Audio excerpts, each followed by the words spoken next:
Hi to all. In this video, we're going to see about types of DC motors. Before going to types of DC motors, what is DC motor? Okay, a machine that converts DC power into mechanical power is known as a DC motor. Okay, in the case of DC motor, input will be the electrical and output will be the mechanical. In the case of DC generator, input will be the mechanical and output will be the electrical. Okay, its operation is based on the principle that when the current carrying conductor is placed in a magnetic field, the conductor experiences a mechanical force. Okay, Fleming's left hand rule is applicable for motors. Okay, the direction of force given by Fleming's left hand rule and magnitude is given by F is equal to BIL or BLI. Okay, B flux density due to the flux produced by the field winding, L active length of conductor, and I magnitude of the current passing through the conductor. Basically, there is no constructional difference between a DC motor and DC generator. The same DC machine can be run as a generator as well as motor. Working of a DC motor. When the terminal of the motor are connected to the external source of DC supply, the field magnets are excited developing alternate N and S. Field magnets N and S are the field magnets. Okay, the armature conductors carrying a currents. This is the armature current. Carrying the current. Okay, all conductors under N pole carry currents in one direction. N pole carries one direction, and while all conductors under S pole carries current in opposite direction. Here plus, here minus. From this point to this point, it's a minus. From this point to this point, it's a plus. Suppose the conductors under N pole carrying current into the plane of the paper and those under S pole carrying current out of the plane. So N pole carrying current into the plane and S pole carrying current out to the plane as shown in the figure. Since each armature conductor is carrying current and is planned in the magnetic field, mechanical force act on it. Okay. Applying Fleming's left hand rule, it is clear that force on each conductor is tendency to rotate the armature in anti-clockwise direction. All these forces act together to produce a driving torque which sets the armature rotating. When the conductor moves from one side to a brush of other, the current in that conductor is reversed, and at the same time it comes under the influence of next pole which is of opposite polarity. Consequently, the direction of the force on the conductor remains the same.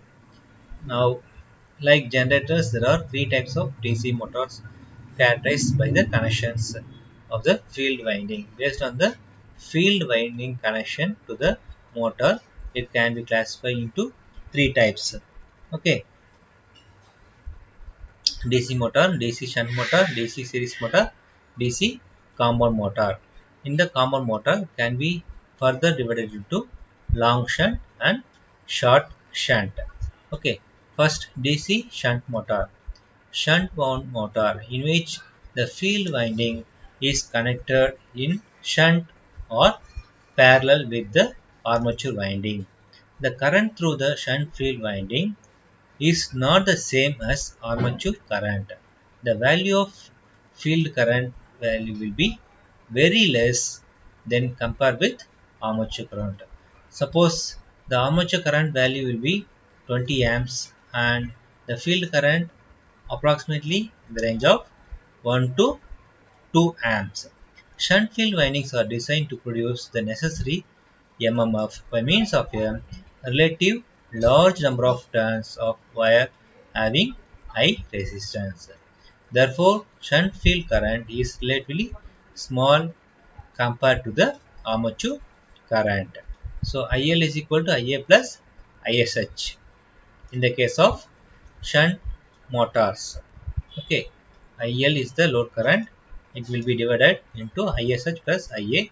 So it's the input current. These are the two currents are output currents. So IL value is equal to IA plus ISH. When you come for series wound motor, in which the field winding is connected in series with the armature.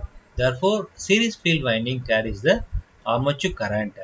Okay, since the current passing through a series field winding is the same as the armature current, series field winding must be designed with much fewer turns than shunt field windings. Here, the number of turns will be more. When we in the case of series winding, number of field windings will be less, and here the conductor size thickness will be more, but here the thickness of the conductor will be less. Okay, series field windings must be designed with much fewer turns than shunt field windings for the same mmf. Therefore, a series field winding has a relatively small number of turns of thick wire and therefore will possesses low resistance. Here IL is equal to IA and IL is equal to IF because IA, that is armature current, and field currents are in series. So load current will be equal to IA, that is equal to IF in the case of series motor. Compound bound motor, which has two field windings, one connected in parallel with armature, okay, and other in series with it. Okay, there are two windings. There are two types of compound motors or connections like generators. Okay, when the shunt field is winding is directly connected across the armature terminal, it is called short shunt connection. So here the armature and shunt coil first connected in parallel, then RSC is connected.